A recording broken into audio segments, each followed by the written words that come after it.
Hey everybody, welcome to episode 116 of the Bonehead Podcast, where we talk all things Blood Bowl.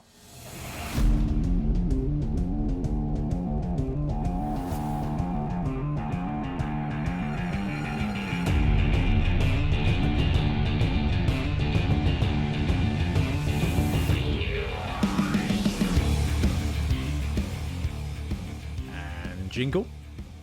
Welcome back. I'm Ben, and once again I'm joined by Blood Tithe Ben BT. How you doing today? Hello, doing very well, thanks. Good. And also we've dragged on Blood Bowl 3 correspondent and TO extraordinaire Ian Triple Power Triplo Trips. You doing okay today as well? Evening, gents. All very good here as well. Now, we were just talking about like working from home and how in 2020 we were like, no, we'll be back in the office, we'll be back outside soon. And then obviously the commute seems terrible. But actually, as it starts to get a little bit warmer, right? Working from home starts to get a little bit worse. So, yeah. How have you been coping with the actual weather? What is this? I actually, for the first time this year, busted out my little desk fan. Please tell me it's lifesaver USB. at midday. Please tell me it's USB. Yeah, battery powered, USB charged. Yeah, it's amazing. Great. I can fully recommend a standing desk for when it starts to get warm to get away from sitting on a hot chair all day long. I too can recommend having a lot of money. Yes, if you need one thing for your home office setup, it is a lot of money. This leather chair gets quite entertaining when it starts getting above 20 degrees. And I'm here in my cargo shorts. Ian Hannon would be pleased. But no, I was complaining at the beginning where I'm getting this waft of Horsefield into the office because I finally opened the window, because I've been terrified of opening the windows in here since that incident with the gigantic spider that just plopped onto the ground so loud that it made me look up, and then it kind of just.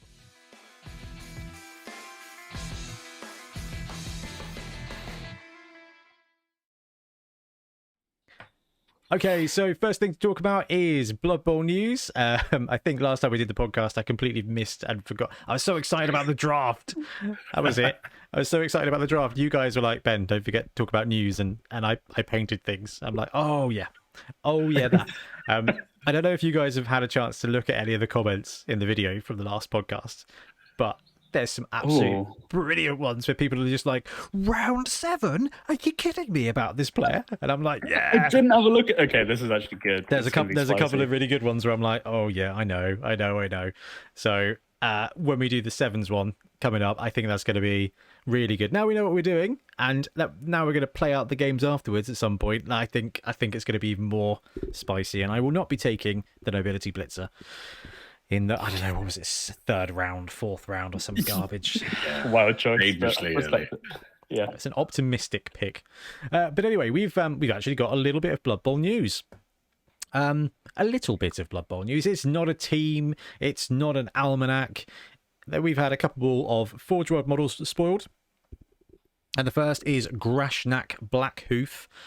This dropped a couple of weeks ago. And Grashnak it's fine. I actually really like this model, but it is very basic.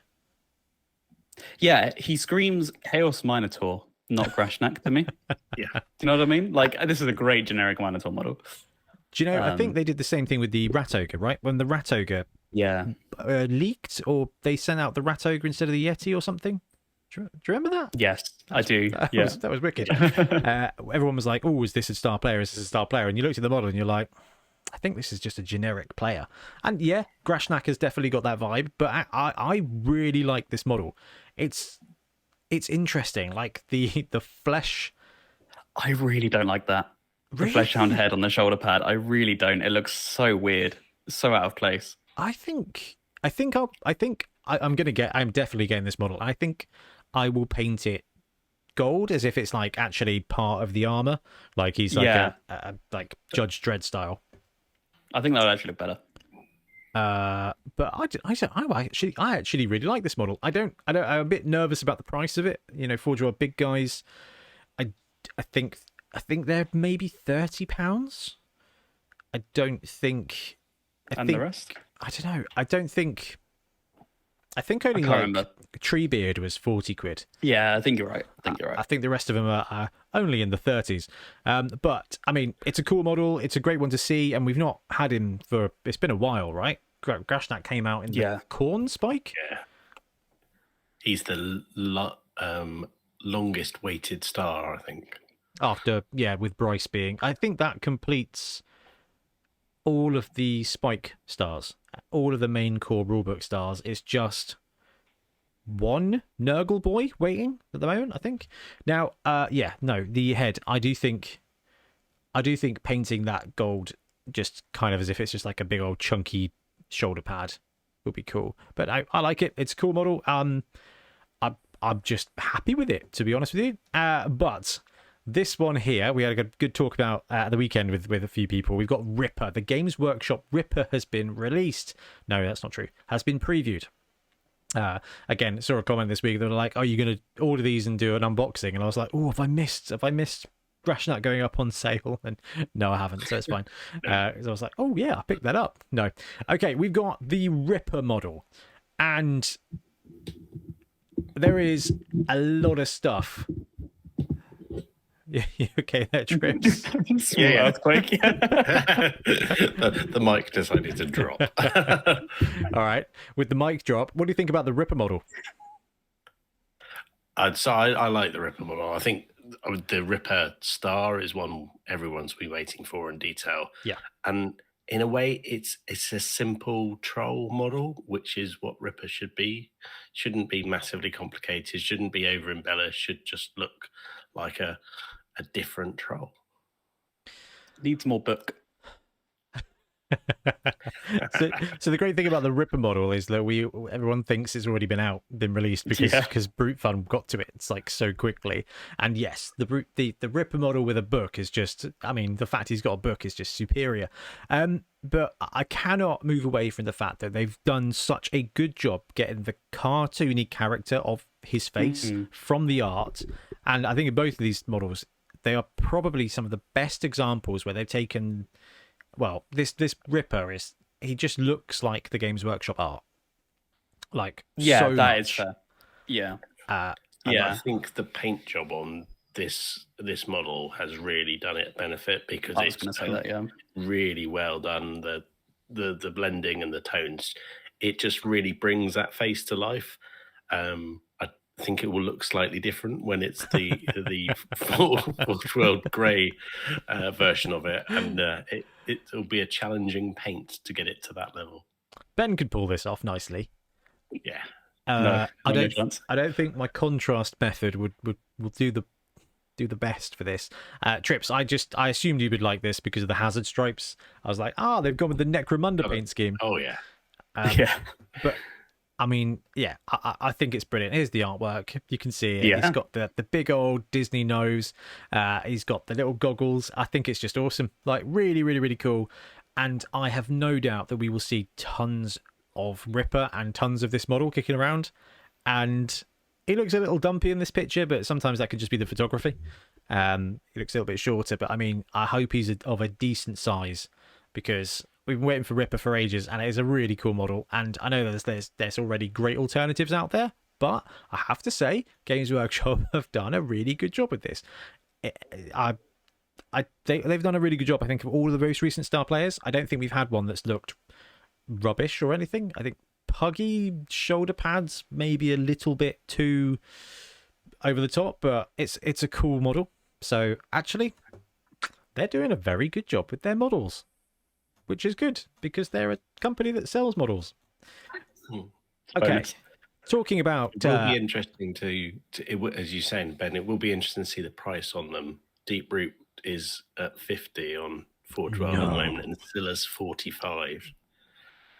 So, but then you're down to Crete and Glockelstop at 31. So 30s feels okay, but if you're getting up to £40-50 for a star player, then where have we gotten? What's it come to? Like 30 feels okay. Yeah, I know. It's what are we hilarious, isn't saying?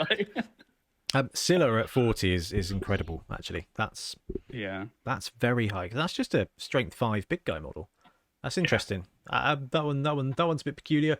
Glottal Stop is a chunky boy. Like, he's up there in Forge World resin grey. Pointing at Ian then. Yeah, Ian's got him up there on the shelf. No, this is what I'm looking forward to about getting up and setting up a streaming shed, is I can actually have models like in places. Maybe even a background. Yeah, that's tough, actually.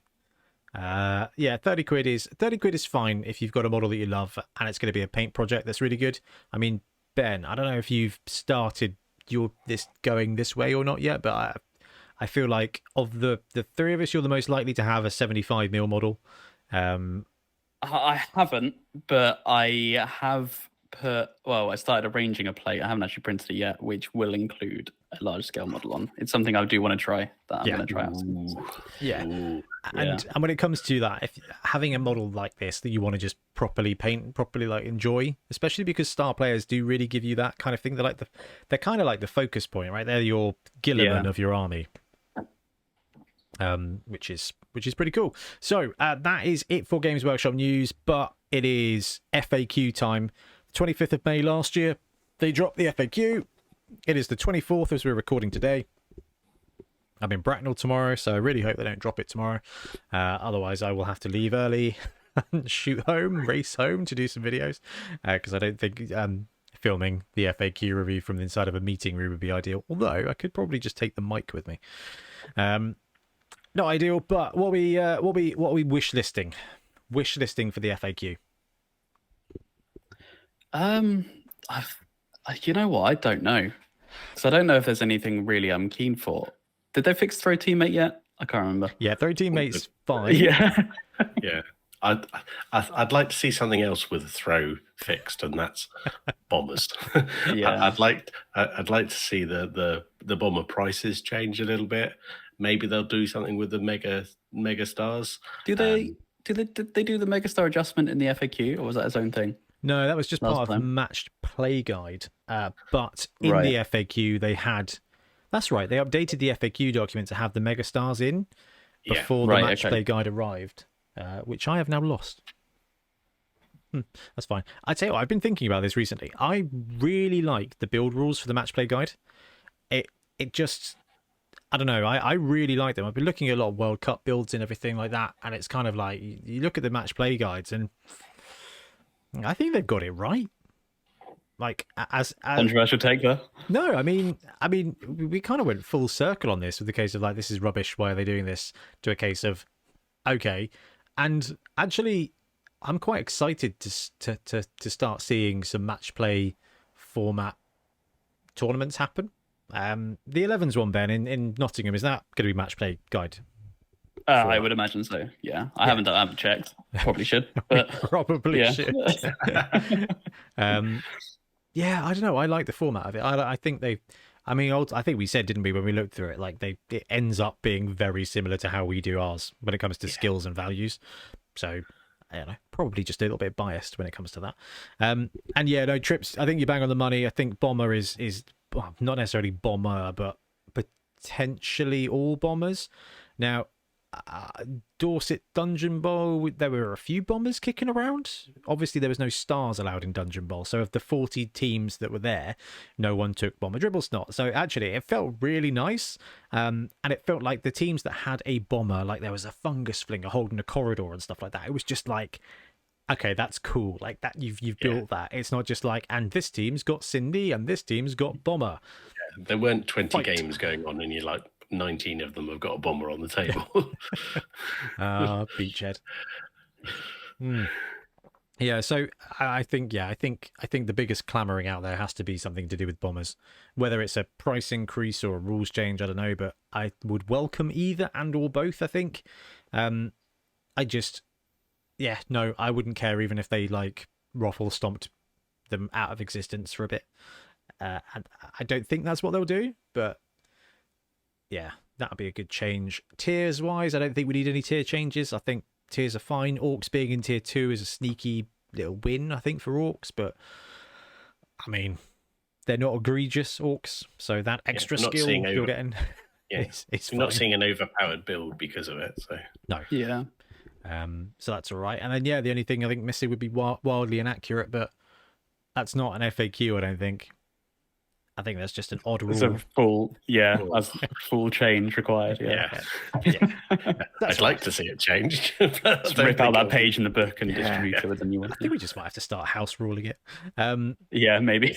And just because it's a peculiar one. No, so if we get a bomber update, that'd be wicked. Otherwise, I had a real nice think about this on the way home from Entoyment. I was like, the state of Blood Bowl is actually pretty great, because I was kind of griping about we're still betting on another team and that kind of stuff. And I do obviously want more teams, because more teams is more better. But just to come away from a Dungeon Bowl tournament, we got plenty to play with for a while, which is pretty awesome. Now, that is tabletop. If you wanted to play some Blood Bowl but didn't want to get it to the tabletop, you could almost go digitally. So, Trips, there was a Blood Bowl 3 update, I believe. Annoyingly, I don't think it's actually on the website. Probably because they've hidden it away. So, a couple of weeks ago, we had the update that Season 1, which was due tomorrow, has been delayed, and disappointingly delayed by a few weeks. The big things that were expected in Season 1 were they were going to sort some administration tools out for the leagues in some detail, and then it was going to be the first Blood Pass, the new team that was going to come along. That was going to be free for all the players. But several... I think, trying to look at the phrase, other critical functionalities were not working, and it has been delayed for a few weeks. So, not pretty tragic, isn't it? Really? Yeah, not great for anything coming soon. Now, according to their website, Season 1 starts tomorrow. So, Jesus, that's not brilliant. I don't think my excitement for a game has ever been shattered so hard as it was for Blood Bowl 3. Like, ever. It's just wild to think about. I don't know, I was just so optimistic about it, and it has been a real letdown. And there's been some community posts about the number of players, and it's just dropped off a cliff. Really? Yeah, that's a shame. I'm trying here to kind of put together something positive. So the only positives I think I managed to come up with it were at least they told us 2 weeks beforehand rather than 24 hours beforehand. We're sorry. Although that does suggest it's pretty badly broken. Sorry. Oh, jeez, yeah. Actually, it could show learning trips. You're right. It could show learning, and actually, I think I'm much better off not like getting excited to start Season 1 tomorrow and then have it not be there and have it not work. I think that's a much worse thing to do, because we did it in February or whenever it came out. Then sort of say, it's going to be delayed for a few weeks, but it will probably work when it goes live. Was that the summation? I'll go with, if it had gone live tomorrow, it would have been broken, and hopefully it won't be as broken, or maybe when it comes out. But I think when they say a few weeks and it was due to come out today, that feels to me like we're not going to be seeing this until July. Ooh, that's a big hit. I mean, what do you think they're going to start doing with the roadmap at that point? Do you think they'll put the entire roadmap back, or because they're going to have to, surely? If I think they'll have to, because I suspect that the Blood Pass is designed that there's a certain amount of grind that you have to do within that period. Yeah. And if they shorten them, then their whole microtransaction model is going to start to struggle. And well, do you know what's more micro than microtransactions? 0, because no one's playing your game. So they've achieved that. The only reason I ask is because spectator mode was due to be enacted in August, and that's the thing I'm really excited for, because actually then we can start doing coverage of events and we can start calling games, which is just going to be awesome. That's what I'm really, really, really excited for. But if that's going to get pushed back, I mean, I don't care if it gets pushed back as long as it works. I would like to play it now, but ultimately it's summer, so there's this element of outdoors that everyone's very excited about, especially in England, because it only really happens for a few weeks. You know who this podcast is for, don't you? Yeah, I know. I think the bit that is upsetting about if the season starts to slide is what's in season 3. So season 3 had the star player special rules, so they're not in at the moment. Updated rules from the board game, which is a nice way of saying actually having it work properly as per the board game. And for those who are playing on a system that doesn't have a big player base, cross-play is going to be a big thing. Because with the numbers dropping off already, there are a lot of people desperately searching for a game. Actually, that's a really good point. Now, I would say the star player special rules, I really don't think that's an issue. I think it's I think that's a minor thing. I mean, star players are already very good. So having the special rule there is kind of like, not the worst thing in the world. But cross-play, getting the rules updated is absolutely bang on. And Ben, when I said about summer, it wasn't a case of let's go outside. It's just a case of it's too hot to play indoors. It's just just too sweaty to sit in the office or sit in the in the lounge and play video games. With the spiders. There's that. Yeah. Trips, have they announced what the new faction is going to be for season 1, or are we all just decided that it's lizards? We've all decided that it's lizards. It's going to be free still season 1 when it comes out. But yeah, I suspect we'll be waiting a couple more weeks until we get a new timeline and seeing if that drums up any interest. Well, that is a shame, but there's still plenty of ways to play Blood Bowl, I guess, and tabletop and league is just awesome anyway, so it's fine. Painting and not painting things is good to go.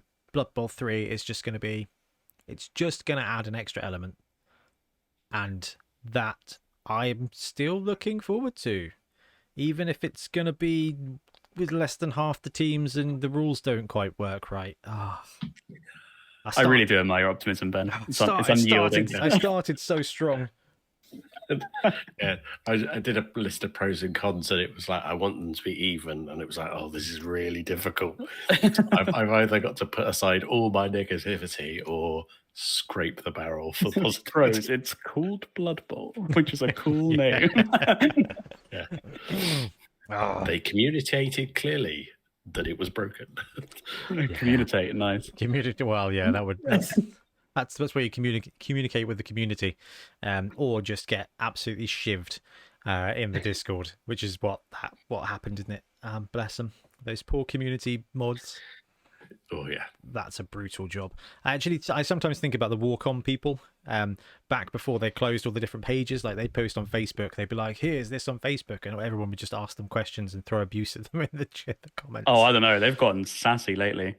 Yeah. Good. There have been some really good responses, which is quite entertaining, actually. So, I like that. I approve of that. Right. Anyway, thank you, Trips. That is a good update. Accurate update for Blood Bowl 3. We've got a couple of bits of tournament news kicking about. First of all, we are going to announce that our next tournament is not going to be until November. Now, the reason for this is we've got... the World Cup is happening. And because the World Cup is happening, there are a ton of events all over the place for people to get together and try out their World Cup teams. There's just a ton of stuff going on. And, normally we would... the last couple of years, we've done a summer's event with Entoyment down at the BIC. They've not hosted the BIC this year in the summer, so we kind of took the opportunity to go, you know what, there's a load of other events going around. We're just going to go and play at other events as well. So if you want to go to a tournament in the summer months, please go check our website, go to the tournaments page, and if you click on Find Tournaments, there will be a worldwide tournament listing, and there are a ton of tournaments happening all around the place. Also check out the NAF board. I'm sure the Facebook community is a reasonable place for you to go as well. But when it comes round to not summer, on November the 4th, we will be hosting Bonehead Bowl, which I think is going to be our 5th Bonehead Bowl, which is pretty awesome. it's taken 6 or 7 years to get here. Cheers, COVID. But actually, Bonehead Bowl 5 is going to be landing. Remember the 4th of November. Bonehead Bowl mixed teams and block. So we'll be doing that. I'm assuming we're going to do mixed teams again because it's Bonehead Bowl, guys. Has to be. Yeah. I won't be going if it's not. Yeah. The year doesn't end without madness at Bonehead Bowl. Exactly. And you know what? Even though it was 5 years in, we'll still see teams and go, never seen that before. I think there's going to be a really good palate cleanser for a lot of people who have been like grinding for the World Cup. Kicking around. I mean, even in the Entoyment group, you've got several of them going to the World Cup and they're trying to get their rosters together. It was quite fun talking to them at the weekend because they were like, yeah, we had this grand idea of getting together and playing loads of games and testing out and trying loads of rosters, and none of it's happened. Yeah. I think I'm settled on high elves for mine now. I've been waiting because there's a player, essentially as a Skaven coach in the squad who's really good at Skaven, but he was kind of getting upset at Skaven, which is like, I'm going to go high elves. And then we just sort of forced him to pick one because it's basically otherwise I need to pick another team.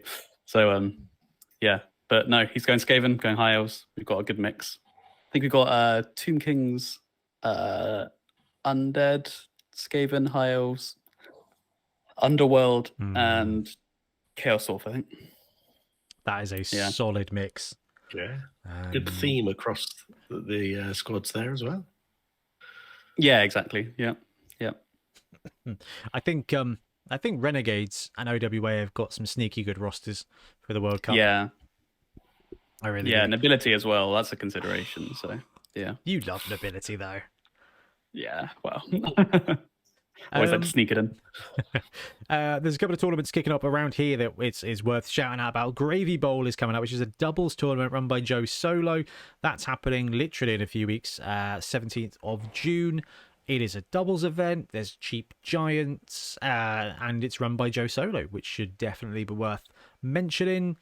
It's madness. There's a barbecue bowl happening in Lancashire on the 24th of June. It's coming up to Barton Bowl in Hampshire in July. Yeah. Oh, yeah. Barton Peveril College. Yeah. Hex Baron, that one. Oh, really? Oh, cool. Yep. Yeah. I really wanted to go to that because it's so local. But I was just like, nah, damn it. I'm away that weekend. I was playing board games. That's the thing. We talked about this before, didn't we? There's a saturation of tournaments happening, which I think is really good. Yeah, no, it's a good problem to have. Yeah, there's too many tournaments to choose from. I know that when it comes to the NAF, they have this rule, which is if you try and create a tournament within, I think it's 100 geographical miles of the other tournament, that it doesn't get sanctioned. Because there was a bit of drama on one of the pages the other day, because you've heard of the UKTC, not the Blood Bowl one, the UKTC that runs 40k stuff. And is that like the tournament circuit or something? It is the tournament circuit. Yeah, okay. So the the tournament circuit guys have created some Blood Bowl events that have been sanctioned within 100 miles on the same day as other events, and they're calling it Blood Bowl UKTC. And in the Blood Bowl world, the UK Team Championship is an annual thing that they've got like 200 coaches go to, or something like 300 coaches go to. So there's this little bit of like there's some, not I want to say drama, but as close as we get in the Blood Bowl community of like, why have you called our tournament the same as why have you called your tournament the same as our tournament that's been running for years? So it's just caused confusion. Yeah, not drama, it's caused confusion, because they're like, whoa, it's the UKTC happening at a different time, like what's going on, why is it in London? And it's kind of like, oh no, this is just a whole different thing. But it's an interesting one. And there's some good stuff happening all around the world as well, so just check the post on there. In fact, do you know what? Before we move on, I've got a question for you. What do you think is better? Having bigger events with more coaches, like having less events but having them bigger, or having more smaller events happening? Because I go both ways on this one. So for me, more smaller, I think, because of the ability to get to them, and also, and we've seen it at a number of our tournaments, new players coming along. If you've got just the right size of people. You get the right atmosphere. It's very welcoming and friendly. When you're in a gaming hall with hundreds of people, it's a different kind of atmosphere. You're not wrong. I think like we had a couple of guys come down who were playing their first tournament at Dorset Dungeon Bowl. Even though that was a 40-something person tournament, it was still welcoming enough. I think because of the location. If you think back to Beachhead, where there was, like you said, Trips, there was maybe 400 people in the hall playing a tournament. Not all Blood Bowl, sadly. We had 80, I think, but there was like 100 and something miserable people playing 9th edition 40k, and there was a great little gaggle of Mantic mad lads and some Age of Sigmar masochists.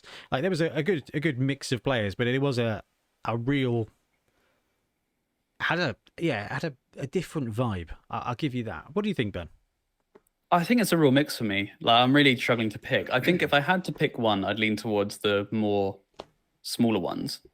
But I think having the odd massive event is like a real like spectacle to look forward to. Like you say, it's kind of like, it's just this really big thing that gets people hyped and talking about things. And I think that I quite like that. But then if you can't make it, that's kind of it. It's like if you have less of them and you can't make them, it's just like, great, what do I do now? But I think having more smaller ones lets people, without too much commitment, actually go to them, because a big one is, it's expensive to go to them. So yeah. It is always expensive, isn't it? I've got this thing where I think we're going to start seeing Games Workshop do the World Championship things for Blood Bowl like they are with Age of Sigmar. I don't think, I think we've talked about this before, haven't we? Where it's a case of like probably not next year, but the year after maybe, and it would be really cool to see. I guess it's because I've been thinking about like tournament rules and everything, where we're kind of looking at the Games Workshop standardizing like their format, and Blood Bowl's always grown and has always been so cool because of the 16-person tournament you go to with weird rules, and I think that's so important to the community that but the ex-Magic and it fosters little sub communities as well. Like I love seeing new faces in tournaments, that's obviously, but like it's also really cool to like have those people that you meet really only at tournaments, and it's just like it's an opportunity to meet up and say hi and how you been and stuff like that. And I really do like that, and seeing like the familiarity, it's good. And I think that kind of in tournament environment does foster those kind of relationships. It's an interesting one. Anyway, that is basically going to wrap up the news. Just a massive shout out to everyone out there who supports us in any way, whether you're all of our Patreons, YouTube members, you like, subscribe, do the stuff. Just a massive thank you to everybody for helping us do what we do. And what we do is occasionally play games and paint things. So let's move on to hobby.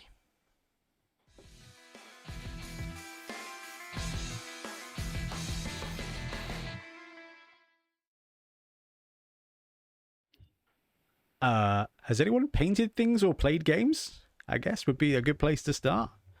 Yeah, I've done a few of both. Come on then, BT, take it away. I think in terms of games played, I actually managed to get another game of Moonstone in with Richard. Ooh. I think that was after we recorded the last one.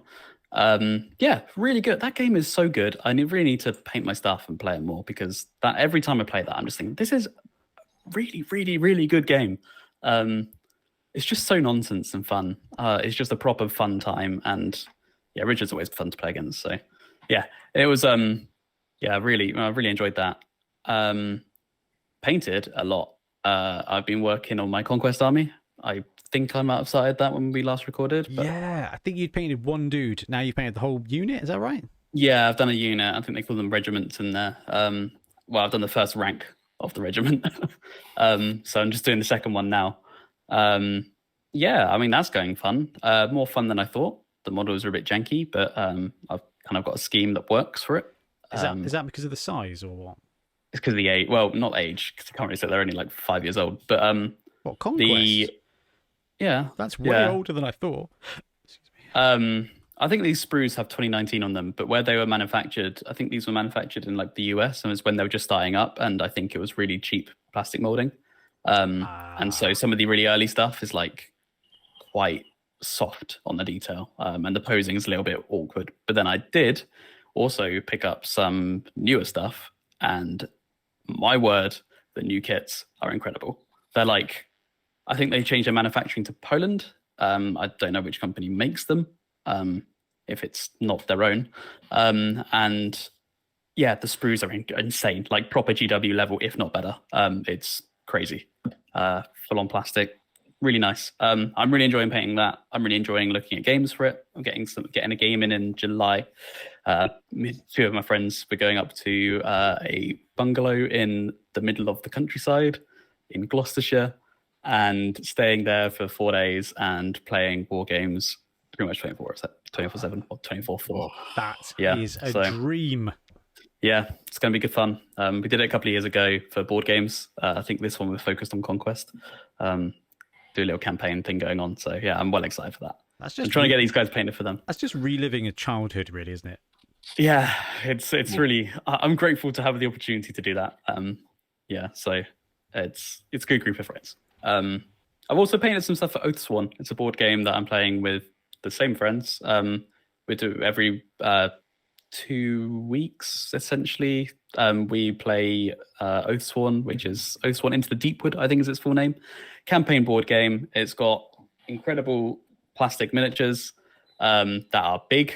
I don't know if the cameras can pick this up, but these things are huge. They're all multi-pose, so you can take like weapons off and put new weapons on them as you unlock them. We never will do that because it requires painting like 30 weapons. Yeah,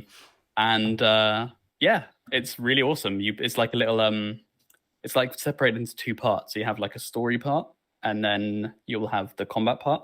So in a story, it's kind of like a choose your own adventure. Things will happen on a map and you decide where to go. You have like time units. So if you've ever played like Persona games, like you're limited to what you can do. So you need to decide what you're going to prioritize to do in that day because you can't do everything, including like going to the shop takes up time and stuff like that. So you do that and then there's a fight, and it's kind of like each chapter is separated into those two things. And the fight is like on a hex. It's like basically a huge open hex thing with a few trees, and you fight a big monster, which is like this big. And all like the hexes around it matter for like facing. So you have like front flank, rear flank. Oh, it's so fun. The combat system is crazy. All your abilities have a cooldown. So you're playing cards around a board, and it's like as you use stuff, it like shifts stuff, cycles it to like the cooldown, and it all rotates. And as it rotates, it goes back in your hand. You can play these things, and it's so crunchy. I love it. I love everything about that game. It makes me so happy. Probably the best combat system I've ever seen in a board game. So. Yeah, that's it for my absolute, sounds amazing, gushing rant. Yeah, that's a recommendation.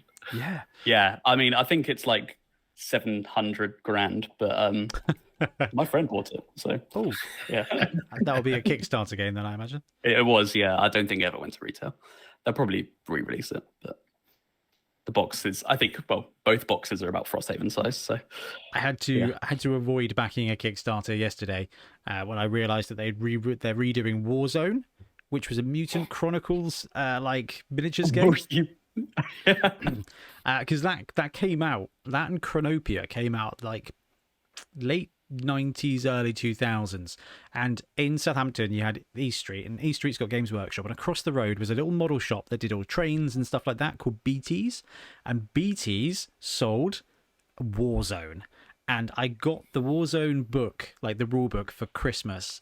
And I must have been like 8 or something. And I remember like it was awesome. I was spoiled. I was allowed to open a present on Christmas Eve, and I opened this Mutant Chronicles rulebook and I just like read it all the way through Christmas Eve, and it was just amazing. And the models were really bad. Like they were like early Games Workshop models, but chunkier, and there was just so much character to it. The game and the background is just awesome. Then they went and made an awful movie with it, starring Thomas Jane, I think. If not Thomas Jane, the guy who looks like Thomas Jane. Because there's two. I don't know who that is. There's two guys that are like, there's Thomas Jane and there's the other one. I don't know. It's just I love the idea of it. Like the background of that world is just amazing. Like basically some astronauts, like it's 100 or 200 years in the future. Humanity has spread throughout the solar system and terraformed all the planets. you would love this bit, Ben, because it's all about mega corporations. So mega corporations own the different planets and have got all the colonies. So Mishima, I think, have Venus. Oh, of course, they're Japanese. Yeah. They always are, aren't they? Yeah, I think they own like Venus, so they've got all the jungles of Venus and stuff like that. It's just awesome. But then some guys were exploring Pluto, or they found another planet beyond Pluto, went exploring and found this big rock seal. And as you know, every horror movie ever starts, they open it and they let out these dark gods that have been sealed away for years. And it's basically like chaos gods. But unlike Warhammer, which is really interesting, with the exception of like the plague zombies, they have like undead guys with army gear and guns, along with these really weird demon guys with big guns and stuff. It's just a really cool setting. I love it. It's like half World War. It's like World War One Gothic sci-fi. It's just amazing. So they brought it back like 10 years ago, and the models were kind of skinny and weird. And then this other company's brought it back, and the models are not great. Like they're not great, but there's just got so much charm. I was eyeing it up, and I was like, "Oh, this is interesting. This could get me." But then I was just absolutely murdered by the fact that it was like aiming to ship in May 2024, and I'm like, I think I'm done waiting a year or more for things on Kickstarter now. I think I've just been spoiled. Like the last couple of Kickstarters I backed, trips, you will know this better than anybody, have been like the STL ones, where it's like, and within 2 weeks of the Kickstarter finishing, you get your files, and or Frontiers on My Mini Factory, where they've got this like campaign, like it's basically like a Kickstarter on My Mini Factory, but the second you back it, you get the files. Or some of the files. I couldn't wait for a Kickstarter if it wasn't like you'll have the files next month. The trick, whatever it is. The trick is to back something every month so that like you always have something coming out. Might not be the thing you just backed, but yeah. I love it. I just know I've stayed away from that, but did get a couple of games in with Tiff. It was my birthday. We had the week off. We were both poorly, which is standard. And so we mustered up the courage to play some games on my birthday, which was cool. So got Hero Realms out, played that for the first time. Played a couple of like versus games, and I bought the co-op expansion. We got rinsed 2 times before we finally squeaked out a win. And then I read the rulebook properly and realized that we were playing on like not like legendary mode, but the one underneath it. We were playing on like hard mode, and it was just rubbish. It was great fun, but it was just like, oh my god, we are getting beat up. And it's really thematic. Like, it's interesting you mentioned the choose your own adventure thing, Ben. They do the same thing with this co-op version. It's like, and the scene setter is you are in a bar, and then a bar fight breaks out. So you play this like, it's just a deck builder, but you have to like fight these guys, and we were just getting absolutely ganked by drunken bar people, and we're like, what the hell is this? But no, got a couple of games in with that, which was really good fun, and I think that's probably it for me for the last couple of weeks, because it has just been manic. Trips, anything fun for you? So painting wise, no. Pretty poor 0 level of painting done. That's unusual for you. You normally like quietly churning out kill teams. Yeah, we usually, I've got one ready to go, but not really been able to get around to it. But ended up doing lots of big hobby and garden hobby and those kind of practical things that you're like, well, this will gain me my hobby points back, so I can have a whole day where I go, I really did look after my miniatures today. Wicked. I think that wraps it up for me for games and hobby. Anything else you guys want to mention? No, that's about it. All right, let's talk about Dungeon Bowl.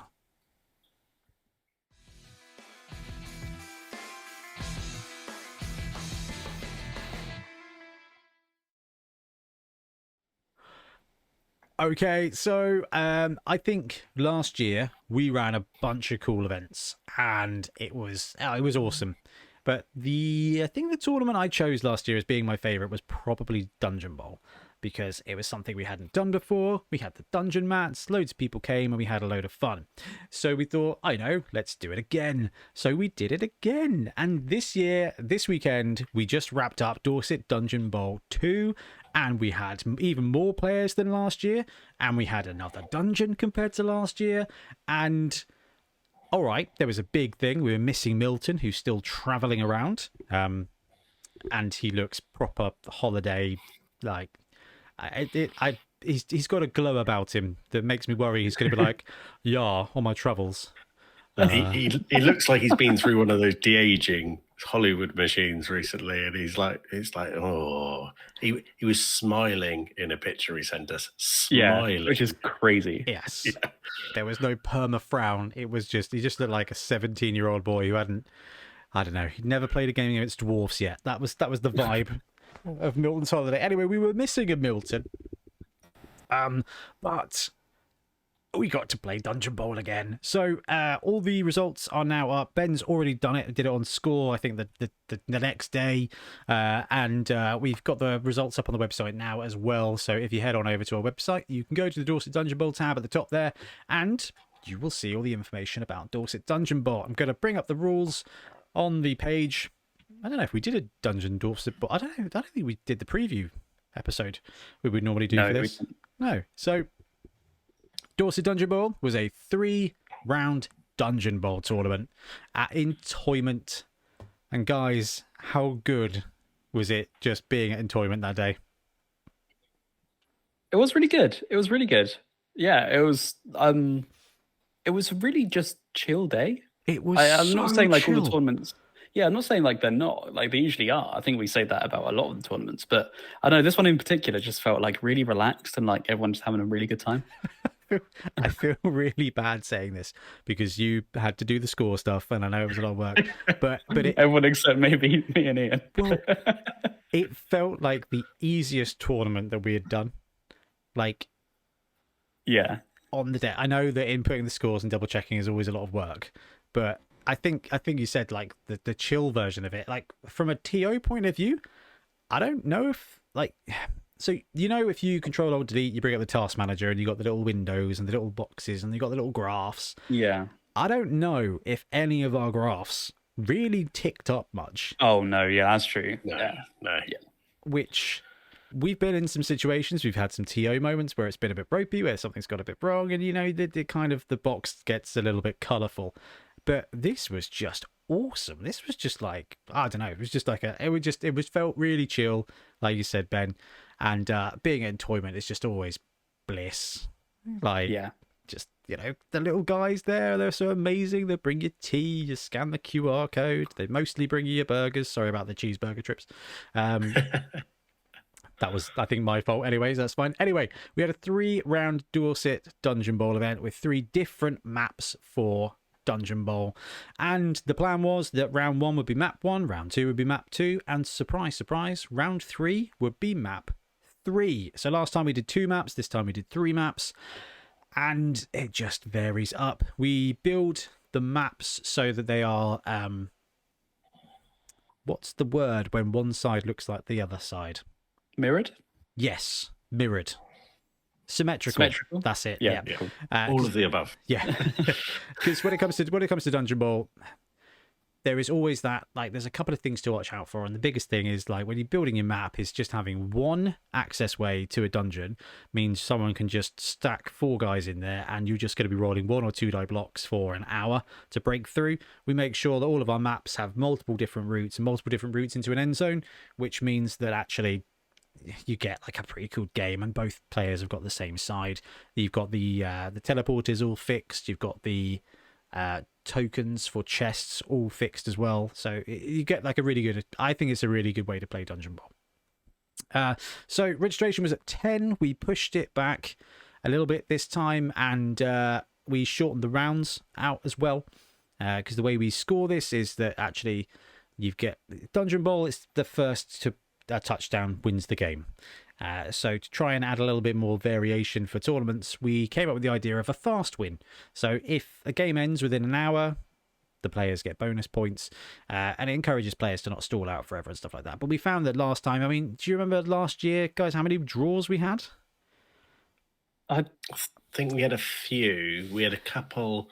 I think we had one or two in the first round, and then we had a few more in the second round. And then I think in round 3, everyone was really hot. It's somewhere between, like, I think it was about 3 or 4 draws across the entire day, which was great because we played, 50-something games of Dungeon Bowl. But what that led us to see is that actually the games don't need 2 hours to play. So we shortened the round time a little bit. We shortened the rounds to 1 hour 45, which meant everyone could start a bit later, which meant we could, the travel was a bit easier for people. And it also meant we could finish a bit earlier. So overall, we started at 10. We wrapped up at 5, and we actually were bang on the timings for all of it, I think, which was good, which makes me think that we could speed it up a bit, but we'll kind of talk about that at the end. Whether we want to or not is a different matter. But the matches were held to a 1 hour 45 limit with bonus points for games finishing within an hour. We allowed normal teams and Dungeon Bowl teams, with the maps all being set out because we had them printed on posters. No one had to set up any maps. It was all fair and safe and easy. And do you know what? Everybody got their rosters in. It was fine. There was I think only one error that was mopped up really easily, which was really cool too. It'd be fun to go through the teams in a second because it was quite a good mix of what happened. And it was 1,000 TV. The only difference was that college teams got a bonus free reroll, just because we want to incentivize people building a college team. But if you didn't want to build a college team or didn't have a college team, you just ran a standard Blood Bowl team, and that was fine too. Everybody got a wizard because wizards are great. Skill allowance, everybody got 4 primary and 1 secondary skill. No skill stacking, just a kind of really nice simple skill package based on the fact that actually Dungeon Bowl is more complicated than standard 11s. And the tournament points were, a win was 30, a draw was 20. If it was a fast match, 10 points for both players. So if you lost quickly, you would get some points to kind of compensate for the fact you got lost quickly. But also what it kind of is there to incentivize, if you've lost and you've lost, you're better off yielding than just, like I said, just stacking a corridor and making it miserable for everybody. It's not fun. And actually, I'm glad that we put that in there because we didn't see that. 3 points per casualty, max 3 per match. 2 points per chest. We upped that this time, just to encourage more suicide opening of treasure chests. Make the maths even more complicated. Thanks, man. You could see the little tick up on that one there. And then we had the same 2 maps as last time and a third map, which is kind of a derivative of the first one. No, it's not really, is it? You've got a beautiful bit of no man's land in the center. I love this corridor, and I love these little 2 utility rooms that kind of... that's a great little map. I really enjoyed that one. But that was basically the tournament and the team builds. I don't know, guys. Where should we start when it comes around actually chatting it through? What do you want to start reviewing first? Ooh, should we talk about some of the teams that people brought? Yeah, start with the teams. Absolutely. Okie dokie. I have prepared for such an event. Is it this one? It's not this one. Is it this one? I don't think it's that one either. I think... Right, okay. I've got the teams. So, given that we were allowed to bring Dungeon Bowl teams and non-Dungeon Bowl teams... I don't know. We didn't do the preview because we normally do predictions, don't we? We missed that. Okay, so we had 43 teams registered, and we had 3 dropouts on the day, and 4 people who bought tickets didn't send in rosters, so I'm assuming their plans changed. So that's fine. We kind of oversold based on what Entoyment could deal with. Okie dokie. So we had how many? Right, out of 43 rosters, how many college rosters do you think there were? I think 38. Not. Yeah, I'd say mid-30s. It was 34 college teams. Okay. Every college team was represented, which I was really pleased to see. Someone brought a College of Light roster, and Yeah. I mean, the College of Light, I think, gets a little bit of the short end currently. It's basically if you just want to play an Elven Union team in Dungeon Bowl, that's basically what it is. Yeah. Bit uninteresting. That's good because elves are good, but it's probably the best way to do it. And the wizard's a bit bad. Oh yeah, the wizard. Bless the wizard. Bless the wizard. Yeah. Right. The other teams that happened were just an absolute. I was surprised. Underworld.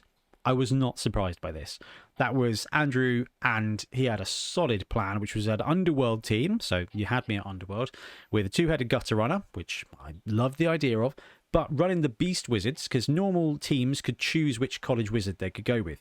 And he was like, well, that just means I can use my Snotling, I can use my Goblin, I can use my Gutter Runner to just immediately 3-die block anybody that I want to at any point, just because I can, which is awesome. So he's like, just 3-die blitz through with a Gutter Runner. All you need is a push, follow up, then 2+ dodge because he's got 2 heads. Beautiful strategy. Really like that. I love the combo there. We had an Ogre team, which was awesome to see. We had a Lizard Man team.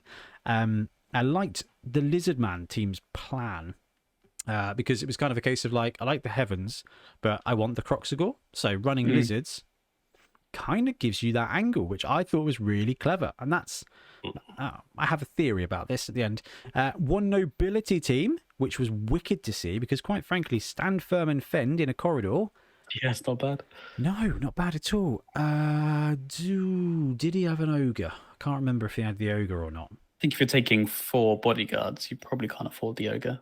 Yeah, I'll have a look in a second. One Halfling team. We had some absolute nonsense teams. Now, remember, no star players. So taking an all-Halfling team means you are an all-Halfling team, which I thought was bold. I love the theme behind that. That was, I've painted a Halfling team. I haven't played with a Halfling team. This is a tournament I want to come to, so therefore I'm playing with my Halfling team. I like that. Respect that. Yeah. Right. That is incorrect. Oh, yes, because of the plural. Okay, that's fine. 3 Goblin teams. And that rounds out our normal teams. I 3 Goblin teams was awesome. Yeah. And I don't know when you guys were doing the walk, but those tables always looked like they were having a brilliant game. Especially round 3, bottom table. Yes.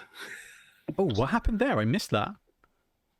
I believe that was the blunt off. That was the blunt off. Yes. Never have I seen the bottom table game start with such a level of seriousness and detail. Yeah. Where the 2 brothers met for the first time, they were like, neither wanted to lose that.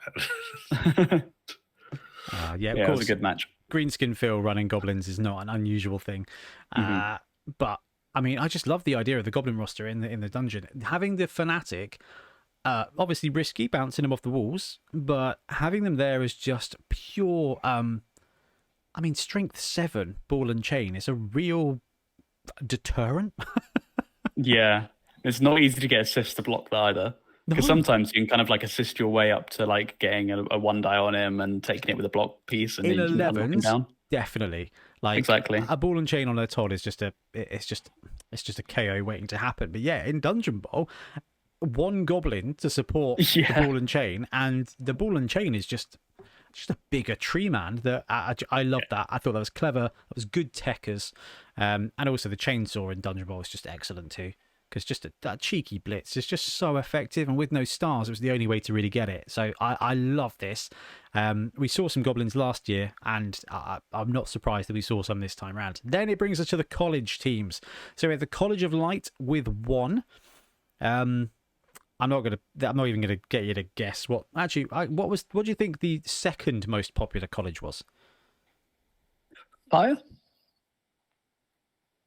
No, actually, that's 4th. Metal and Life were both tied at 5. Heavens at 9, which is of no surprise. Oh, do you know what? College of Shadows was also 5, because I've put College of Shadow and College of Shadows both here on the sheet. So adding them up brings them to 5. 3 Beasts and 3 Death as well. So we had a ton of college teams, and quite some good mixes of builds as well in there. The beast rosters were really interesting to see. So Stevie Stephen Knowles brought a beasts team. He didn't take tackle, but otherwise his roster looked really, really, really cool, and the team looked really good too. It was just so good to see all the Minotaurs flying around. There is something about beasts coaches. It's just madness. Like the orc coaches of kind of. They're like more extreme than orc coaches. It's so good to see. Shadow had some great rosters out there and some real sneaky stuff. There's some brilliant stuff coming out of Shadows, which was nice to see. Metal is a solid roster. Life is all about the war dancers. And then Heavens was just the most popular roster by far. And Heavens just got everything. It's a mess, isn't it? Yeah. Heavens is literally, it's that one that without thinking too hard and looking around, you can create a College of Heavens team from probably all of our shelves. Yeah. Do you like Amazons? Do you like Norse? Do you like lizards? Do you like mixing those three teams together? Here's your College of Heavens. In their entirety. Yeah. Yeah.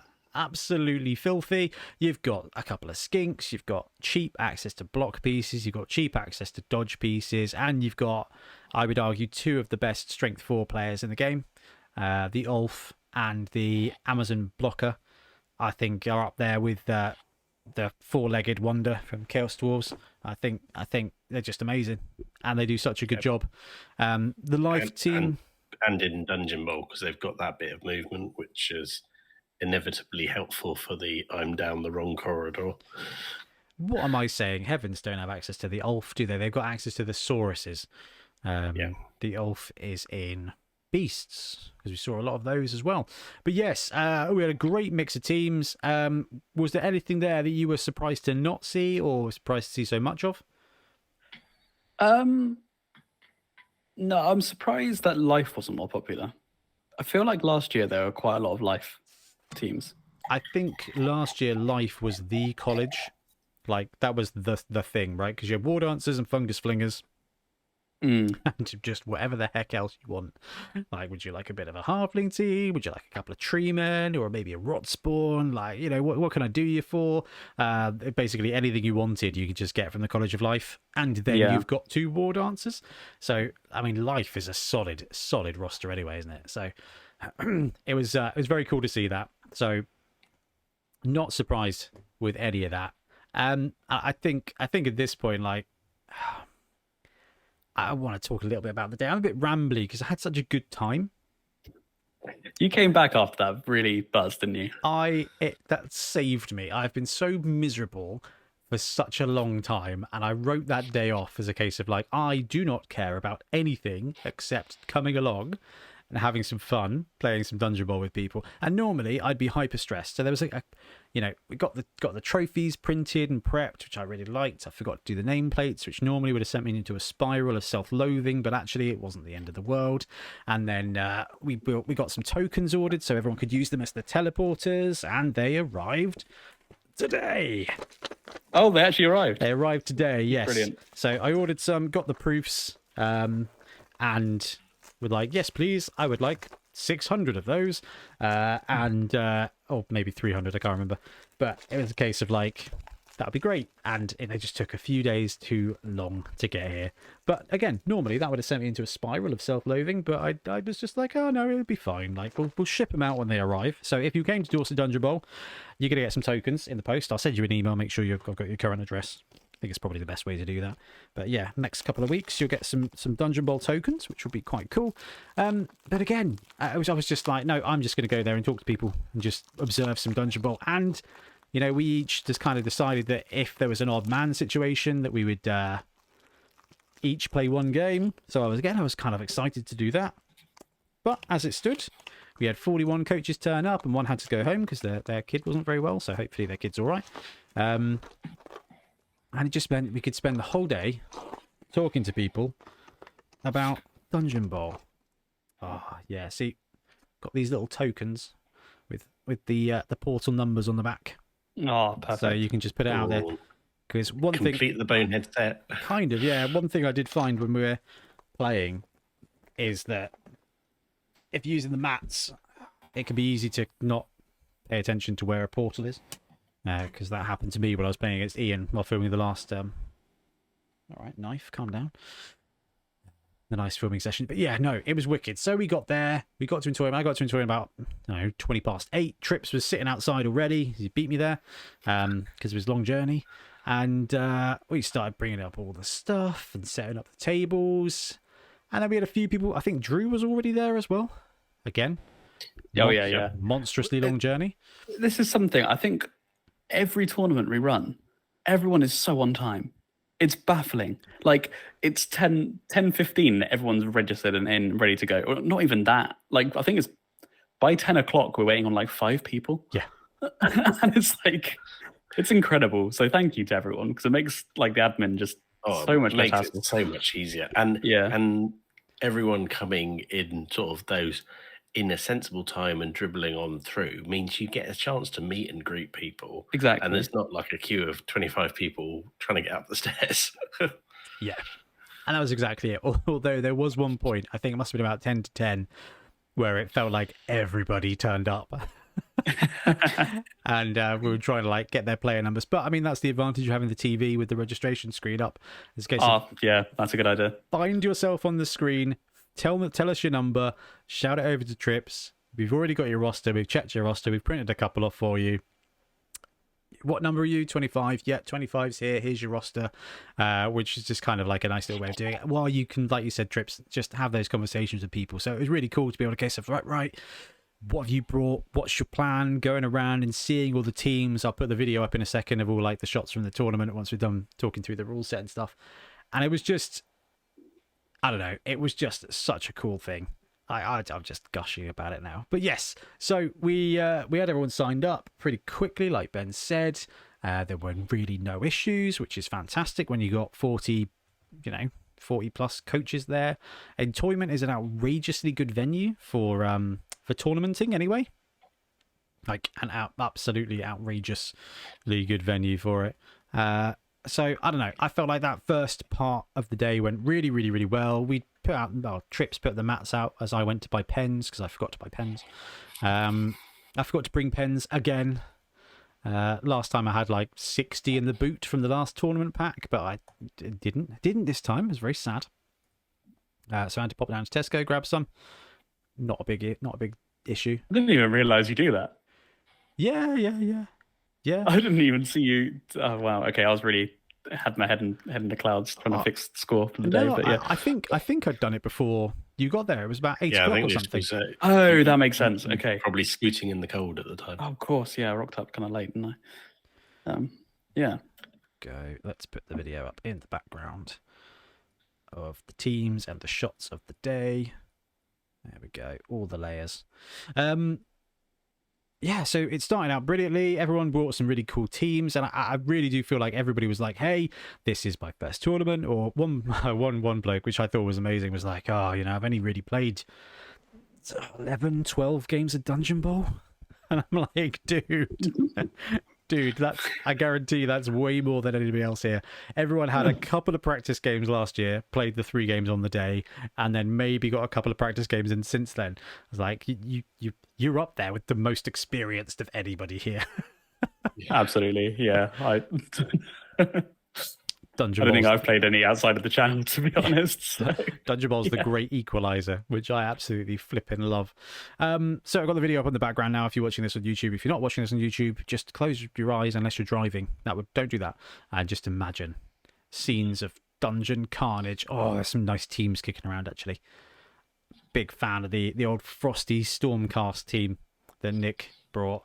Kaijin Chicken. Oh, yeah. That's very cool. Were they Amazon blockers? Yes.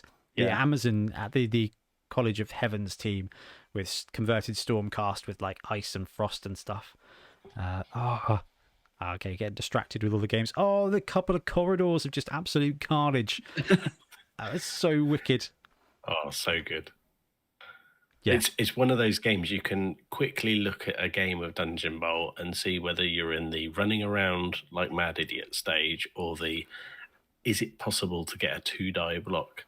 The best bit about when those corridors get blocked up, though, is you can look at it and go, I don't know who's doing well here because I don't know how it's going, and I don't know where the ball's going to go when it inevitably gets knocked out. Well, we said this, didn't we, Trips? Because we did like the first, like the walk around, came back, and I was like, I have no idea what's going on at any of the tables. I've got no idea who's winning, because normally, like, you can go around to the top 4 tables and you can look and you can kind of see where the ball is. You can see the situation in like a game of 11s or 7s. You keep it like, oh, you know what?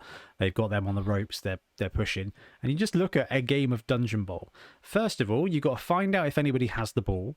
And then it doesn't really matter after that, because it really doesn't matter.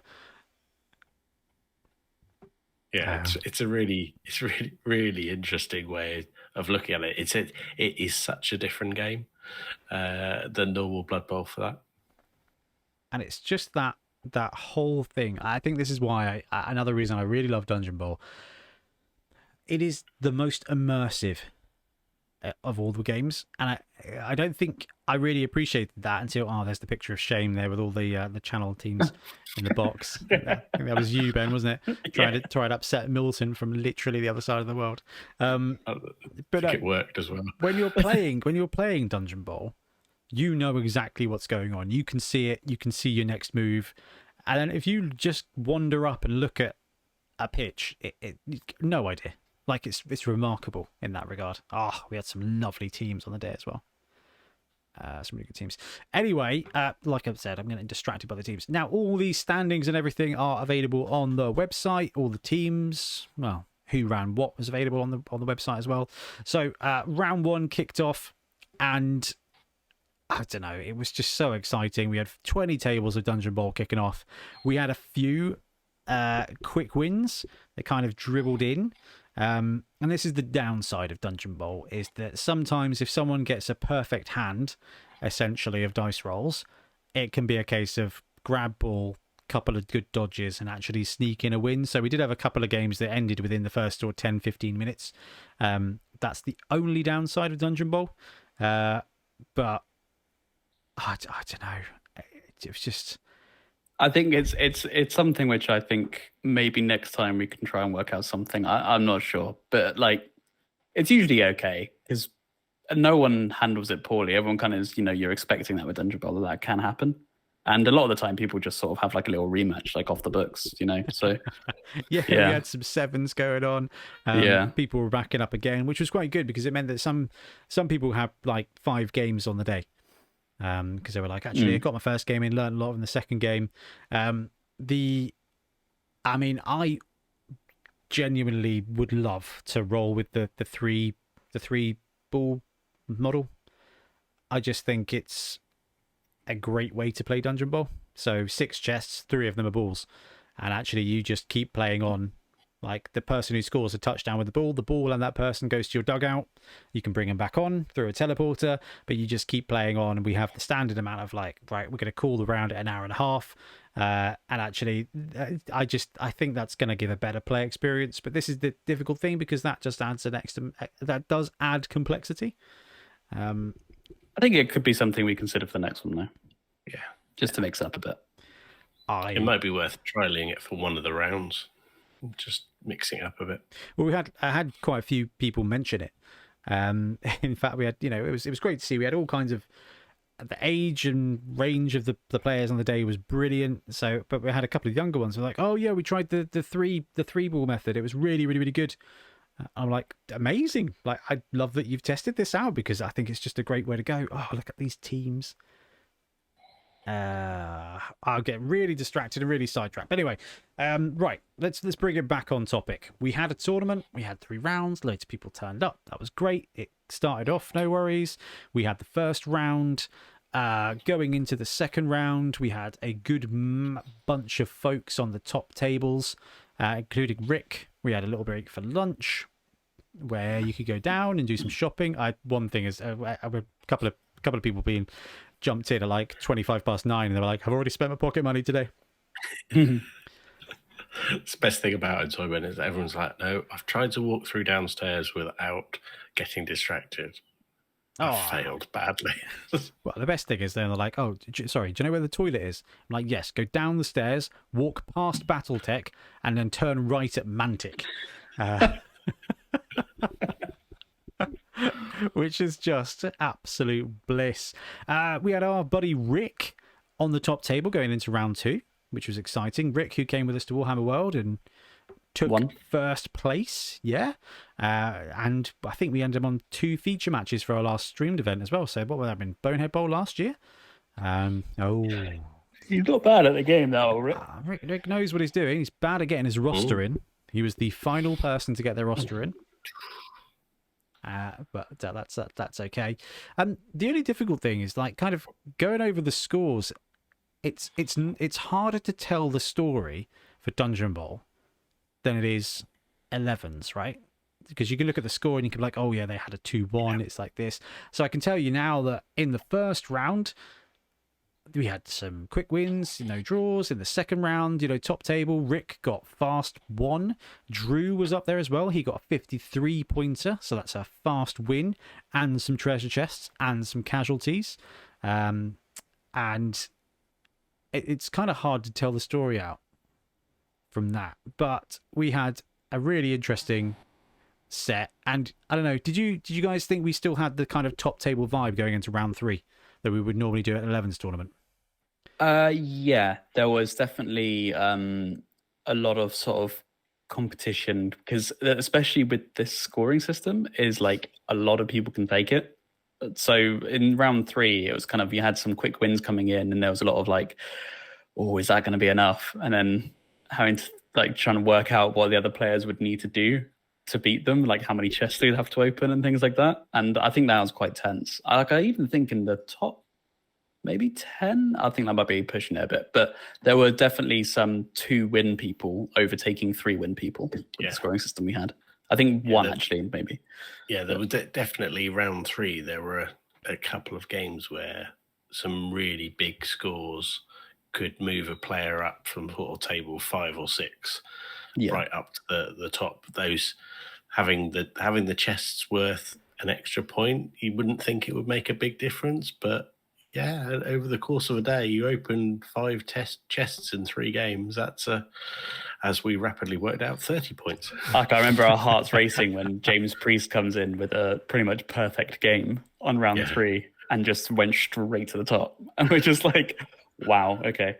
Yeah, that was an impressive result. I think a 57-point game or something like that. I think that was just beautiful to see.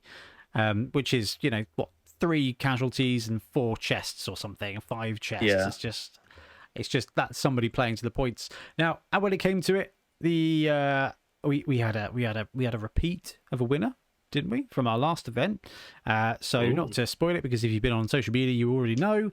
Drew won Dungeon Bowl. So Drew won Beachhead 11s and then repeated and won Beachhead 7s and then three-peated and won Dorset Dungeon Bowl 2. He scored 150 points overall. And I know his method there was just, I need to get the bonus points. I need to focus on opening the chests because that's going to make the difference.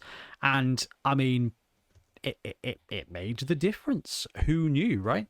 And he had a pretty cool roster. So he was running Heavens. He had just 2 Amazon blockers, 2 Saurus blockers, a Berserker, a Valkyrie, 2 Norse linemen, 3 skinks, and 4 rerolls, including the free one. Both the Amazon blockers had block, both the Sauruses had block and tackle on the Berserker there, with block, frenzy, tackle as a sweeper, which I think is pretty good. Now, the interesting thing about that roster is that nothing there massively spikes out, does it? Nothing there is like, that's OP. I mean, except for obviously Amazon blockers with block. I think it's just pure consistency. Oh, sorry. That's what Heavens does really well. If you just have so many good players, good positions that fill a lot of roles.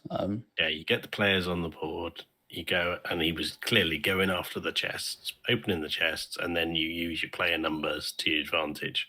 I was assuming probably doing a lot of skink opening. No, I think his angle was the Sauruses. High armor, really? and you don't need to roll the edge to pick up the ball. So it's a case of Saurus picks up ball. Wow. Hand off to your Valkyrie with catch or whatever. You've just got loads of scoring threats. Everybody's a scoring threat. Yeah, wow. So yeah, it's a really interesting one. So cool roster. Was not surprised to see a Heavens take it, but was surprised to see Drew three-peat at our events. We've got a new Wayne potentially. I think he might have won more events than Wayne at one of ours. Huh? I think the 3 in a row is the first time. Yeah, I think. Yeah. I made lots of Michael Jordan references to this one because I thought it was just appropriate, which is not normally what could be said. Now, we had 2 players coming in next at 138 points, and this is the beginning of 2 awesome stories. The first one is the Priest Pack. So David Priest and his 2 warriors, Sarah Jane and James, come along to our entoyment events, and I think they came along to Beachhead as well, and they just have a great showing every single time. And they came with the Priest Pack shirts this time, which was awesome. Impressed. They've been really good. practicing, and Master Wiggins himself, Papa Priest, 138 points, took it in second. Now, tied was Andrew Primack, who is just, I absolutely love Andrew, not just because he played Underworld, but I loved his roster because that was the plan. He talked to me about the plan at Beachhead. He was like, I already know what I'm running at Dungeon Bowl. I was like, oh yeah? He was like, yep. Running Underworld. My plan here is two-headed gutter. At which point I was like, yes, I'm on board with this plan. And he was like, and I can take the Beast Wizards 3-die block with the gutter runner, pop through 2+ dodge into 1 tackle zone, like June, just put the pressure on, and it beautiful. I think he went 3-0, executed brilliantly. It also got 138 points. What a difference those chests make. And that's the difficult, if you've got a super aggro roster, being able to kind of farm off the time to be able to open those extra treasure chests is I think a really good balancing point. So that's what ultimately put David above Andrew at the end of the tiebreakers, because he just had more chests, I think. And like that's kind of why I like having the chest as well, because it gives, if you're going for that super 10-minute win, you're missing out on quite a lot of points. So I think we did a good job balancing those points out. So David Priest was also running Heavens, 2 Sauruses, 4 Skinks, 2 Valkyries, 2 blockers, Amazon blocker, 3 Amazon blockers, all with block, a Portal Navigator Valkyrie, which I like, and a Strip Ball Skink, which is clever. Ooh. I like that. I'm a big fan of a cheeky 2-up block, and in Dungeon Bowl that can be the absolute difference, right? I do like that a lot. And Andrew's roster was Underworld. What do we have? The Gutter with 2 heads, a Thrower, Blitzer with horns, 3 Clan Rats, a Roger with block, 5 Goblins, 1 with 2 heads, which I like as well, 1 with Big Hand, which is actually pretty clever in Dungeon Bowl. That's just a straight 3+ pickup regarding tackle zones, regardless of tackle zones, so I like that too. And then a couple of Snotlings there as well with that Beast Wizards. Just a brilliant roster. Like that's one of my favorite ones, of like reading the meta and just applying the team and the skills to just, I don't know, just capitalize on that. So I mean, yes, I'm biased because Skaven, but I'm not wrong. So you're taking those teams to execute that plan specifically, and it's good. Like that combination. Then we had Juno came in 4th. Xenodark 128 points. Can't quite remember what Juno was running. College of Life. We had a Rotspawn with block. I like the Rotspawn. Oh yes, no, they had a beautifully converted Rotspawn. I think they said it wasn't quite finished, but it was like this floating absolute mess of a Nurgle monster. Absolutely awesome. Really lovely team. Bright. I think that's a bright yellow one. Maybe it wasn't the bright yellow one. Yeah, I did see that. There's some really nice stuff going on there. 2 bloaters, 3 bloaters with block, strip ball war dancer, vanilla war dancer, 2 fun hoppers, a stilty, some rotter linemen, and some snotling linemen, just to kind of spatter about. And that's the cool thing. normally we'd get together and be like, hey, this is the tournament winning roster, this is what they did, this is what they picked. But I don't know what you guys think, but when it comes to Dungeon Bowl, you can take whatever you want, I think. Like, because a mix of stuff is just almost always going to be better. Yeah, I know. I'll carry on. Go on, Ben.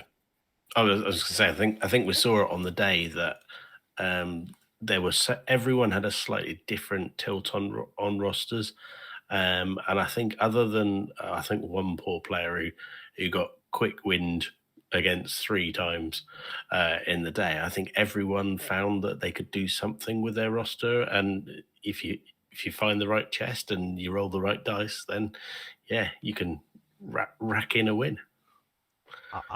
I think so. I mean, one roster I really do want to call out here is Nick Dunlop, Kaijin Chickens. Heaven's roster. 5 Amazon blockers. 4 of them with block. 2 Valkyries, 1 of them a dodge. 3 Norse linemen and a skink. Walk into a bar. But the key for me is just the work they've gone into converting to all of the players. So if you've been watching on YouTube, you'll have seen a little Stormcast team flicker up every now and again with some beautiful ice effects. And just the fact that he'd been brewing that roster up, brewing the team up for several months and working on it. It showed me some whip picks, but he came on to film the Dungeon Bowl, a couple of games on the Dungeon Bowl series. And it's just... Oh, I don't know, that just highlighted for me one of the other great things about a tournament. There they are in the background. It's just that, like, you can bring a team you've got, play a great game, you can build for that event, and it becomes something so much more, which again is just really, really, really cool. Any other rosters you guys saw that you want to kind of flag up before we do the Roll of Honor? Just in terms of, like, from a pure visual one, Goblin Scorchers College of Death was super cool. The Crispy Cadavers, the one that got the did win best team on the day. Yeah. Some really good looking teams though across the board. It was actually there was a lot of really good, really nice painted teams. That was one of the things for me, is that when everyone put their teams out while we were having lunch. It was just like so much time and effort goes into the teams, the boards they're on, the collections. It's impressive the amount of detail and work that people put in. So really good credit to everyone on that one. Motion very much seconded. So as we said, Drew took the day at 150 points. Second and third place, Master Wiggins, David Bruce, and Andrew Primack at 138 points. Fourth was Xenodark.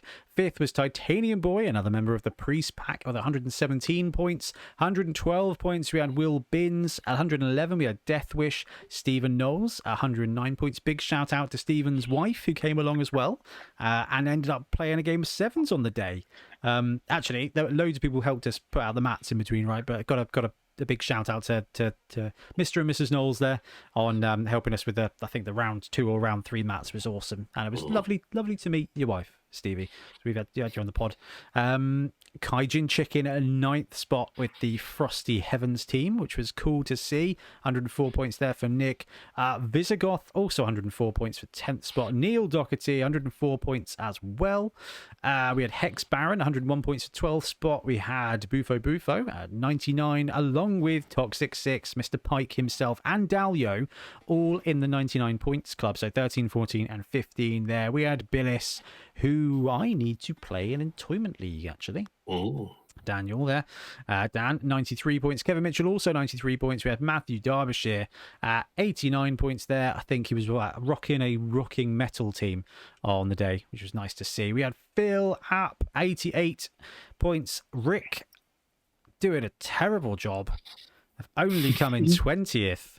No, Rick, it's great to see Rick. I know he loves some Dungeon Bowl. 86 points there. We had Davos, 81 points. Duncan, 80 points. Monolith Swat, 79 points. Oliver Baldry, 78 points. GJ 703, James, 74 points, along with Michael Dunlop, who did a superb job. Michael was the youngest of the Dunlop crew, and it was quite funny talking to Nick. He'd been focusing on running shadows and just kept just College of Shadowing and comboing out and putting off some wins. So it was great to see that. And I think Michael got a win on the day as well, which was pretty cool too. Yeah. Wednesday, the last player of the Priest pack coming in there with 73 points. We had Jazzman in Black, 71 points. Andy Burridge, 66 points, 29th spot. Andy B. I absolutely love Andy B and his loyalty to lizards, but this time he actually took a couple of Amazon players. Yeah. Because he was like, I'm running Heavens. I was like, are you running Heavens, Andy, or are you just running lizards? And no, he ran Heavens. But no, it's always nice to see so many of these. 13 silver. This was Tom, came in at 30th spot, 63 points. Tom tried to run 13 rerolls. I missed that because I was checking, do they have 11 plus players? Have they used too many skills? Have they got is the TV okay? So that's kind of what I was checking when I was checking the rosters. Didn't check to see whether or not they'd bought more than 8 rerolls. So I got to the day and he was like, can I run 13 rerolls? And I was like, I am so sorry. I didn't think to check if someone would buy 13 rerolls. It's not really something you look at. No. And he was like, well, I just had a plan, you see. And we kind of came to the agreement they could buy 8 rerolls, have the one Dungeon Bowl free one, and then I sort of said, well, you can spend the rest on bribes instead. And he was like, no, I don't care. 9's fine. 9's enough. Turned out 9 was more than enough rerolls. But this was, I'm going to bring this roster up because this was absolutely brilliant. This was all, I believe, a Snotling roster, and a Snotling roster that didn't have anything else. It was just Snotlings. Well, it was College of... Oh, gosh, where is it? Where are you? Where are you? So many fun rosters. All right, what player number were you? Player 17. Here we go. Okay, so Tom was running... Yep. College of Life, 2 Stilties, 2 Fun Hoppers, 2 Flingers. Oh, we had 2 Hefty Blockers, 2 Halfling Hefties, and 8 Snotlings, along with just every reroll he could build. And he was like, well, I was building a Snotling roster for this, and my friend said, right, okay, just take your trolls out, take your... Take your big lads out, and that's it. I dare you to run that. And he did. And not only did he do that, but he won the first round as well, which was awesome. That was an absolute highlight for me, going 45-19 against Lurpak in the first round on table 1. I mean, I guess it's Blood Bowl profiling, but when someone's running an all Snotling roster, you kind of think, like, good on you. Yeah. And then when I came back, and there was like, yeah, I won. And his opponent was like, I couldn't do anything. Like, the corridors were just swarming with dodge, sidestep, nasties. And it was just, and of course, think about it. Once the Snotling gets the ball, it's just a movement 5 gutter runner. Yeah. It's just 2+2+2+2+, right? Forever. And it's absolutely amazing. So Tom just smashed it in the first round, and I think I even went around and told everybody, I was like, team to watch here, guys, is the all Snotling team, and they were just looking at me like I'm mad, which is fair. And I said to him, I was like, Tom, I think you've broken the meta here. I was like, this is amazing. All those rerolls, so just get away with absolutely anything, and just the cheeky 2++ forever was just absolutely awesome. Sadly, his luck didn't continue. But I just absolute roster pick for a lot the of day. respect for that. Oh, yeah. So cool. Then we had 31st spot was Pagan Agent. Jez with 63 points. Then, is that right? Goblin Scorcher, 32 with 60 points. I guess he won the last round. Then you had Lurpak, 60 points. Malthus Met was awesome to see as well, 58 points. Tepic, the 51. Jeff, 51. Then we had Vici, 43 points. T-Bone, 41 points. Frodo with 30 points. And Greenskin Phil, absolutely bless him, taking his goblins and having all the bad luck, including, like you guys said, going up against his younger brother, I think, or older brother, can't remember which way around it is, in the last round on the bottom table. Good game though. Yeah. Good one to watch. The highlight of it, he scored the best number of points he scored all day in losing quickly to his brother. That's the other benefit of giving those 10 points to a quick loss, is because those people who lose quickly still end up a bit further up the board as kind of compensation. But, I mean, I could probably talk about any single one of these coaches. We had folks coming down all the way from York, which was amazing, and it was just wicked to see everyone come down and just to chat with them, talk to them about nonsense ideas, talk to them about the NFL, which was very cool. I had some great conversations. Everyone is in unanimous form that everyone actually likes the Las Vegas Raiders. Everyone loves the Raiders, even if they're not very good. But it was wicked. So, I mean, hopefully, if you came down to the tournament, you got a good chance to have a chat with some of us, because it was just the highlight of my day was hanging out and chatting with everybody about Blood Bowl and nonsense and seeing all the games. That's just, dudes, the stories. This is I just absolutely gushed about this. I was like, oh, how'd you get on? And they're like, yeah, it wasn't bad. I mean, I had to move the goblin, and then I used the shadow wizard to teleport the goblin, but then he ran through a portal, but he got the ball at the end, and I'm like, what is this? This is amazing. Like, I also like just like the lines of, so if I lose my own player into time and space, do I still get a casualty? Casualties, yes. Yeah. Do I want to leave my players on the teleporter just so I can score points? It's like if I bring on a player and it kills another enemy player, is that a casualty? I'm just like, I respect it, but probably not. But no, it's just the stories that come out of Dungeon Bowl are even better than the stories that come out of Blood Bowl, because it's just absolutely ridiculous. Like, if I went home and said to Tiff, and she was like, oh, how'd you get on with the game? And there was very much a case of like, oh yeah, the tree man got stuck in the ground, but it's okay because the bomber man came around and did it, but they had a big mummy and it was a really difficult situation. She'd just look at me like I was drunk or something. But we were here with a bunch of folks having a really brilliant series of actually genuine, serious conversations along the lines of, do I use my fireball at the beginning, or do I wait for them to find the treasure chest first? And I'm like, this sounds like the Mystic Warlords of Kahar. Like, this is the most memeable thing. It just made me so happy. So I just loved it. I thought it was awesome. And I can't wait to do next year's. On next year's, we should do a little TO roundup here, a little TO AAR. Timings, rounds, rules. What were your thoughts? I think it'll be completely different if we do the 3-ball variant, and I'm up for doing that.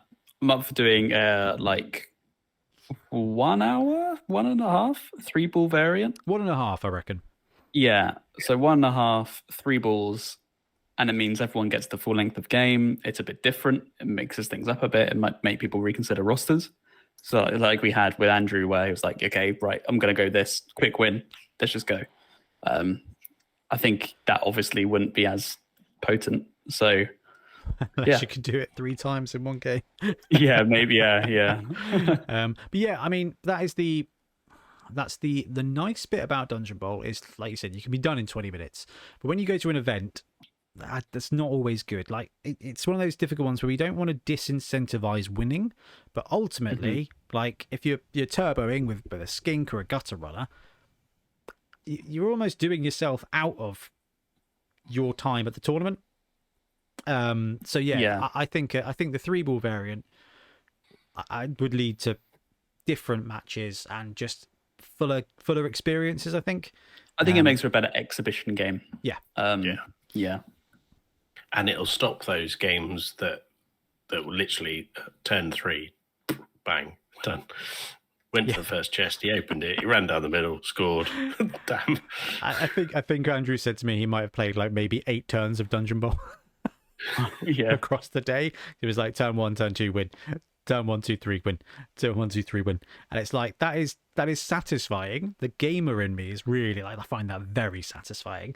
But to go and play a game all day, I think 3 balls, 1.5 round, plus the 5-10 minute runoff period, I think is going to give a much fuller experience to players. Yeah. It might encourage some colleges like fire to make more of a showing. Fire, death, some of the slower, grindier ones. Yeah, I agree with that. I think all the maps worked well.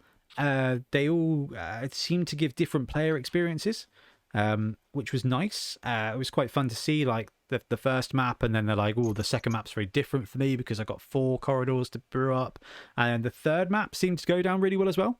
Yeah, people like that one. People were excited about it as well. Yeah, beforehand, and that will be the challenge for us next time: is do we rotate out one of the maps and bring in a different one or not? Will be interesting to see. But I like the center zone in this one, where you get those, use the 2 T junctions as long corridors, actually makes them into kind of rooms.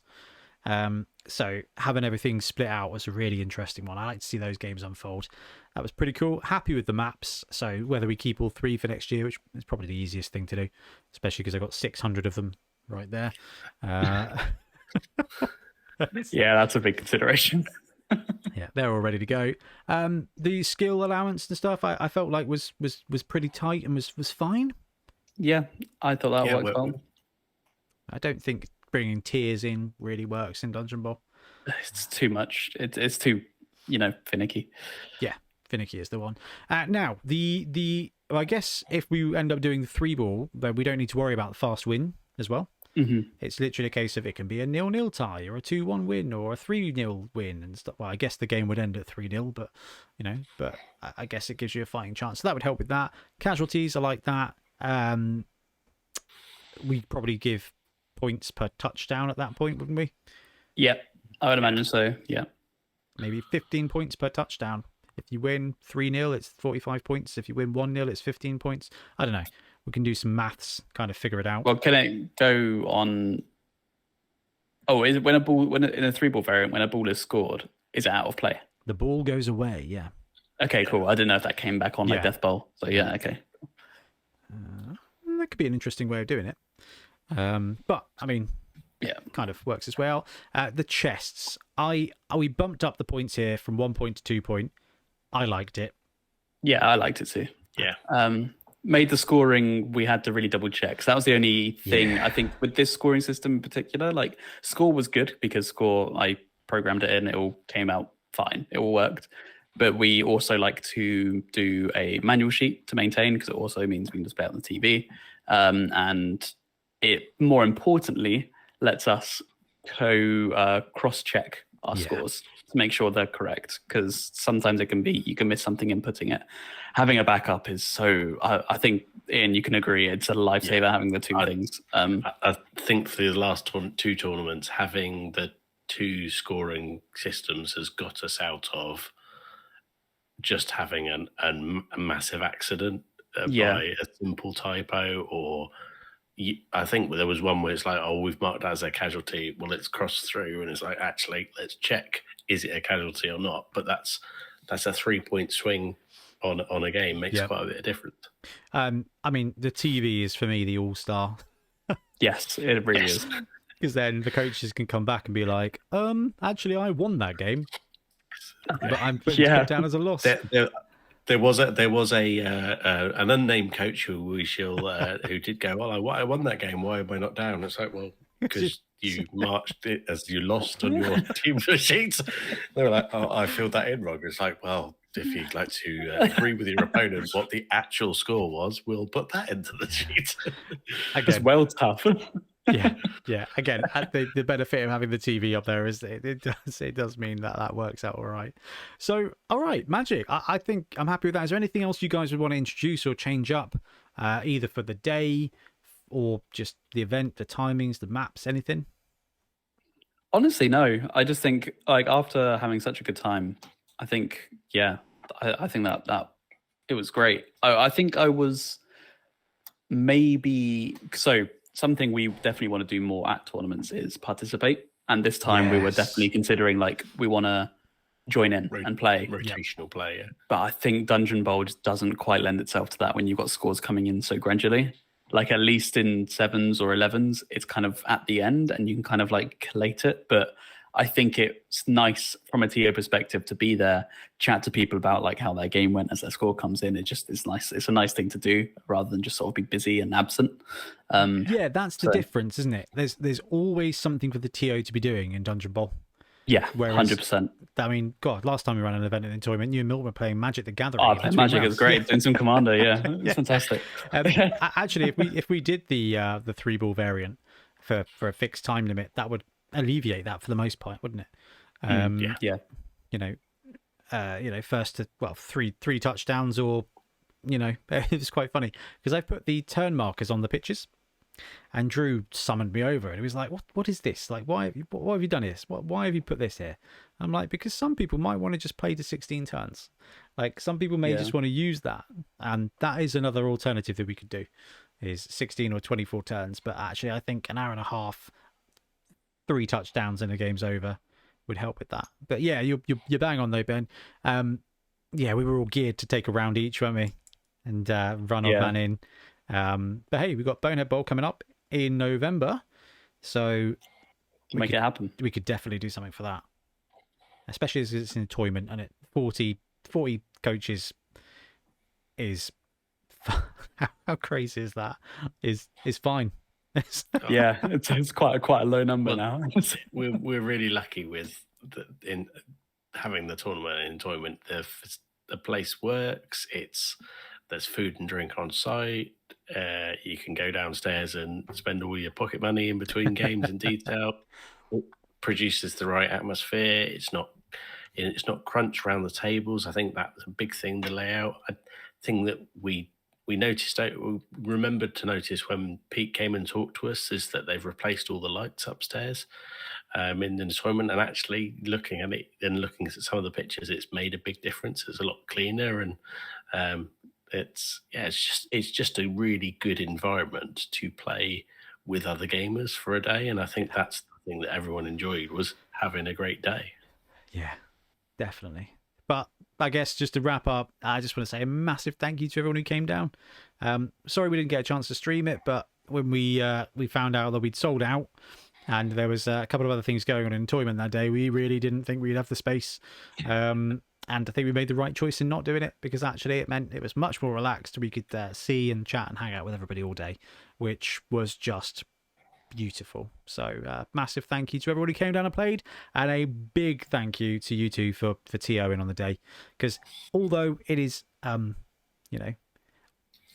right now, it's still a lot of work to do scores, double check the scores, make sure score works, make sure you've got all the NAF numbers and get it all right, which I didn't do the same way that Milton does, which caused us a bit of an issue in round 1.